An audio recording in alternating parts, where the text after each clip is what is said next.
Subscribe कीजिए the perfect classes channel को और बेल आइकन को दबाइए लेटेस्ट वीडियो सबसे पहले देखने के लिए। स्टूडेंट द परफेक्ट क्लासेस में आप सभी का स्वागत है। शिक्षा निदेशालय राष्ट्रीय राजधानी क्षेत्र दिल्ली की वर्कशीट नंबर 22 डिस्कस कर रहे हैं बच्चों। 10 दिसंबर 2020 की वर्कशीट है, क्लास 7 की, विषय है गणित। विद्यार्थी अपना नाम लिख लेंगे, कक्षा अध्यापक का नाम लिख लेंगे। टॉपिक है बच्चों सममिति घूर्णन सममिति। कुछ आकृतियां सममित दिखाई देती हैं परंतु आपको इसकी कोई सममिति रेखा प्राप्त नहीं होती है। इसको किसी प्रकार से मोड़ने पर भी दोनों आधे भाग संपाती नहीं होंगे, फिर भी केंद्र वाले स्थिर बिंदु के परित घुमाव पहले जैसा आकार होता है। जब कोई वस्तु घूर्णन करती है तो उसके आकार और माप में कोई परिवर्तन नहीं होता है। घूर्णन वस्तु को एक निश्चित बिंदु के चारों तरफ घुमाता है। यह निश्चित बिंदु घूर्णन का केंद्र कहलाता है। घूर्णन के दौरान घूमे गए कोण को घूर्णन कोण कहते हैं। घड़ियों की सुइयां जिस दिशा में घूमती हैं वह घूर्णन दक्षिणावर्त घूर्णन कहलाता है, अन्यथा घूर्णन वामावर्त कहलाता है। अब आगे देखते हैं। याद रखें, प्रत्येक समबाहुभुज की उतनी ही सममित रेखाएं होती हैं जितनी उसकी भुजाएं होती हैं। आओ करें। कागज पर एक वर्ग आकृति बनाकर काटो। इसकी सममिति रेखाएं खींचें। सममिति रेखाओं का संगमन बिंदु घूर्णन का केंद्र कहलाता है। वर्गाकार आकार को घूर्णन के केंद्र के पारित घुमाया। वस्तु घूर्णन के बाद पहली स्थिति में जितने क्रम में आती है घूर्णन सममिति का क्रम कहलाती है, और जितने कोण से हर क्रम में घूमती है घूर्णन का कोण कहलाता है। जैसे बच्चों देखिए यहाँ पर इस स्टेप में दिखाया गया है कि देखिए यहाँ से एक वस्तु ऐसे गोल गोल पहले एक बार 90 डिग्री पर यहाँ घूमेगी, फिर उसके बाद यहाँ घूमेगी, है ना, दूसरी पिक्चर में ये दिखाया हुआ। तीसरी बार यहाँ घूमेगी, इस वाली में दिखाया गया। चौथी बार यहाँ घूमेगी, मतलब ये पूरा सर्कल लेने में इसे 4 बार घूमना होगा। ठीक है, तो ये बताया हुआ इसमें। अब आगे देखते हैं। याद रखें, कुछ आकारों में केवल एक ही सममिति रेखा होती है, कुछ में केवल घूर्णन सममिति ही होती हैं तथा कुछ में दोनों प्रकार की सममितियां होती हैं। अपने दैनिक जीवन में दिखने वाले घूर्णन सममिति के उदाहरण दीजिए।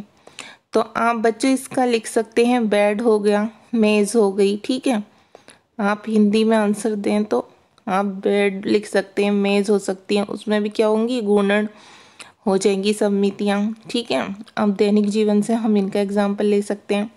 अब देखिए यहाँ पर देखिए, एक पूरे चक्कर में 360 डिग्री का घूर्णन होता है। एक आधे चक्कर में अर्ध चक्कर के घूर्णन का माप, तो देखिए पूरे चक्कर में तो 360 होता है, आधे के लिए क्या करेंगे, इसे 2 से भाग दे देंगे। जब इसे 2 से भाग देंगे तो कितना आ जाएगा, 180 आ जाएगा। ठीक है, ये हो गया। अब क्या है नेक्स्ट, देखिए आपको पता है ना सर्कल में एक पूरा चक्कर करने में कितना 360 डिग्री लगता है, तो वही बात बताई हुई है यहाँ। अच्छा, अब हम देखते हैं एक चौथाई चक्कर के घूर्णन कोण का माप। तो देखिए एक चौथाई चक्कर में, मतलब जैसे एक सर्कल बना देती हूँ मैं, ये बस ओनली इतना घूर्णन, तो ये कितना हो गया, 90 डिग्री हो गया, है ना। इतना घूमने में तो कितना लगेगा, इसे आप ऐसे भी समझ सकते हैं। एक पूर्ण घूर्णन लो और उसको चौथाई निकालने के लिए उसे 4 से भाग दे दो। जब आप इसे 4 से भाग दोगे तब कितना आएगा, 90 आ जाएगा हमारा आंसर। ठीक है, और अगर हम समझना चाहते हैं तो हम ऐसे भी समझ सकते हैं, इसे इतना घूमने में 90 डिग्री, आधा, ये इसका आधा होता है। देखिए आधा घूमने में कितना हुआ, 180। ठीक है, उसी तरह अगर पूरा घूमेगा तो ये 360 हो जाएगा। ठीक है बच्चों, अब आगे देखते हैं।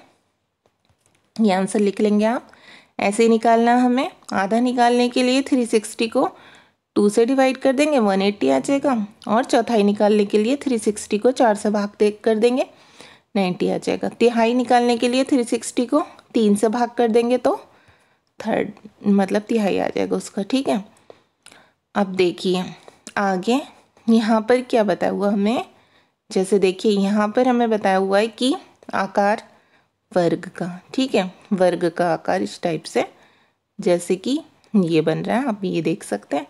सममिति रेखाओं की संख्या, अब इसमें देखिए सममिति रेखाओं की ऐसे फिर ऐसे फिर ऐसे फिर ऐसे, तो कितनी हो गई? 4 संख्या हो गई। घूर्णन का केंद्र, सममिति रेखाओं का संगमन बिंदु जो सम्मुख भुजाओं के मध्य बिंदु को जोड़ता है, ये मध्य बिंदु को जोड़ रहा है ये, ठीक है। घूर्णन सममिति का क्रम 4 है, ठीक है।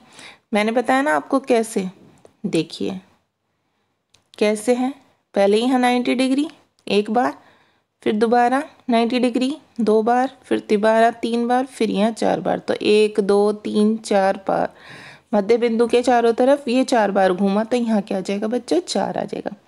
अच्छा, घूर्णन का कोण कितना है? मतलब अगर हम एक ही इसकी बात कर रहे हैं, यहाँ पर घूर्णन का एक कोण कितना घूमता है? 90 डिग्री, तो 360 को 4 से डिवाइड कर देंगे, बता देंगे हम 90 डिग्री, ठीक है। अब आगे देखते हैं, ठीक है, घूर्णन का कोण। अब आगे देखते हैं बच्चों, अब हमसे पूछा हुआ है अक्षर Z, ठीक है, अक्षर Z का आकार। तो देखिए सममिति रेखाओं की संख्या, अक्षर Z को अगर हम ऐसे करते हैं तो भी नहीं हो रहा, ऐसे कर रहे हैं तो भी नहीं सममिति रेखा हो रही, ठीक है। तो इसका हम लिख देंगे 0। घूर्णन का केंद्र भी इसका हो जाएगा 0, ठीक है। घूमेगा कैसे इक्वली जब शेप ही नहीं है। घूर्णन सममिति का क्रम, घूर्णन सममिति का जो क्रम है वो भी 0 ही आएगा यहाँ पर। अब देखिए घूर्णन का कोण, घूर्णन का कोण 360/2 बराबर 180, ठीक है, ये लिख देंगे हम यहाँ पर। अब आगे देखिए, अक्षर S को देख लीजिए, अक्षर S जो है इसका क्या है? घूर्णन 0, और सममिति रेखा में देखें तो, और भुजाओं मध्य बिंदु को जोड़ता है 0, क्योंकि S से भी नहीं हो पा रहा, ना S से ना ऐसे सममिति रेखा बन पा रही इसकी, ठीक है। तो हम बता देंगे यहाँ पर ये कितना है? 1, और 360 को 1 से करेंगे, सॉरी 360 को यहाँ पर 2 आएगा, 360 को 2 से डिवाइड करेंगे तो यहाँ पर आ जाएगा 180। अब अक्षर ई से देखते हैं बच्चों, ई में देखो ऐसा काटेंगे तो इक्वली सममिति रेखा बन रही है, ऐसा काटेंगे तो नहीं बन रही, ठीक है, ऐसा काटेंगे तो नहीं बन रही, इसलिए यहाँ पर 1 आएगा। और ये किसको जोड़ता है? मध्य बिंदु को, ये इसका मध्य बिंदु है ई का तो ये मध्य बिंदु ही है ना, ये वाला। और यहाँ पर हम 1 लिख देंगे, यहाँ पर 360 को, जब एक सममिति रेखा है तो पूरी जब यहाँ से यहाँ आएगी तो 360 को अपॉन में 1 से 360 आ जाएगा, ठीक है। अच्छा, वृत्त में क्या होता है बच्चों? जो वृत्त होता है, देखिए मैं करके दिखा देती हूँ। वृत्त में जो होता है वो कितनी भी सममिति रेखाएं, क्योंकि वृत्त में आप कितनी भी रेखाएं खींच सकते हैं, ठीक है। तो ये जो केंद्र के इधर सममिति रेखाएं बनेंगी, केंद्र के मध्य को जोड़ती हैं वो तो, और कितनी बन सकती हैं? अनंत बन सकती हैं, कितनी भी, यहाँ से यहाँ से यहाँ से यहाँ से जितनी भी लाइन बनाते जाओ उतनी सममिति रेखा बन जाएंगी। यहाँ पर भी अनंत आएगा और यहाँ पर भी अनंत ही आएगा आपका, ठीक है, यहाँ भी आप अनंत ही लिखेंगे। ओके स्टूडेंट्स, और यहाँ पर ये आएगा 2, ये जो यहाँ लिख गया है ये यहाँ आएगा 2, यहाँ पर आप लिख लेंगे 360/2 बराबर हो गया 180। ओके स्टूडेंट्स, तो ये ZSE वृत्त का हमने देख लिया। अब हमें एक्सरसाइज दी हुई है, देखिए ये है, आओ और अभ्यास करें। निम्नलिखित आकृतियों में से किन आकृतियों में एक से अधिक क्रम की घूर्णन सममिति है? तो देखिए इसकी कितनी है? 4, देखिए 1 2 3 4, हम लिख देंगे 4। इसकी कितनी है?